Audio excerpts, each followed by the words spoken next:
l'affaire Pierre Palmade continue d'agiter les médias et à chaque jour, son lot de révélations. 19 jours après le terrible accident de la route dont il est responsable et qui a fait 3 victimes graves, dont la mort du bébé d'une femme enceinte, l'humoriste de 54 ans se trouve aujourd'hui à l'hôpital du Kremlin-Bicêtre.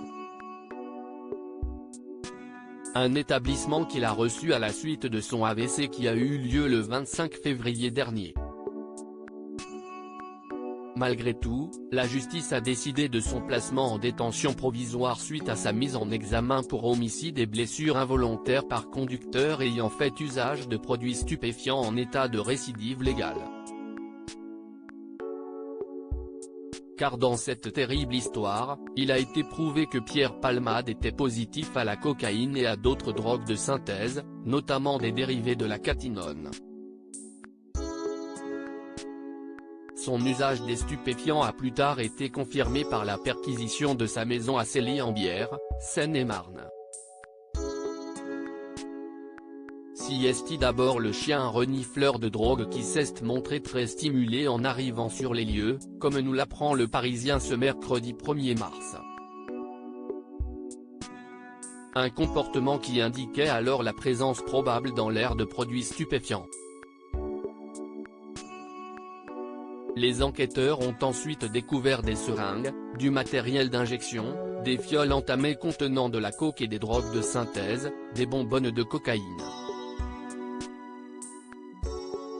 Pierre Palmade addict à un produit plus fort que la cocaïne et au sexe selon les informations que se sont procurées nos confrères. Pierre Palmade a expliqué pendant sa garde à vue qu'il était sous l'emprise de drogue dure depuis 3 jours lorsque l'accident a eu lieu, le 10 février dernier non loin de chez lui.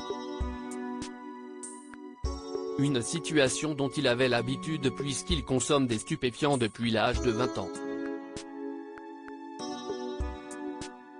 Et voilà 2 ans qu'il s'est initié à de nouvelles drogues de synthèse très puissantes, dont la 3-MMC qui se prend par injection en intraveineuse et qui a pour but d'augmenter la libido et le désir sexuel.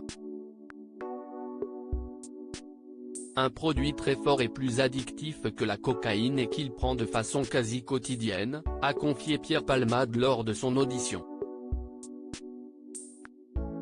À cela s'est alors ajouté une addiction au sexe. S'il a bien tenté de se soigner ces 5 dernières années en entamant des cures de désintoxication, il n'y est jamais arrivé et a admis avoir tout bonnement lâché l'affaire. Mais cet accident lui fait dire aujourd'hui qu'il est prêt à changer de vie et à se débarrasser de ses addictions, comme il l'a assuré au juge d'instruction. Et pour cause, il est complètement catastrophé d'avoir mis en danger la famille qu'il a percutée. Je suis obsédé par ça, le bébé qui est mort, je prie pour que les autres personnes restent vivantes, a-t-il encore déclaré au juge, partageant son souhait de réparer les dommages occasionnés. Une affaire de pédopornographie en parallèle. Outre l'accident lui-même, Pierre Palmade est soupçonné dans une autre affaire, une enquête le visant pour détention d'images pédopornographiques après le signalement d'un homme à la police. Mais un proche vient de faire des déclarations déroutantes.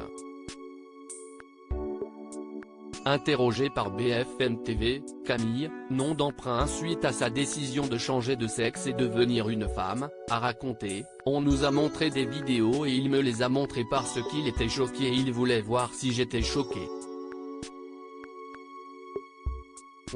Je ne vois pas du tout Pierre voir des enfants.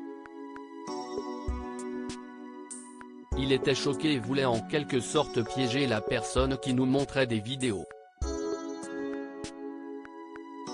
D'abord placée en garde à vue, Camille a été libérée sans charge retenue contre lui vendredi dernier. Alors que celui qui a montré les vidéos après 48 heures de garde à vue a été mis en examen pour détention d'images pédopornographiques.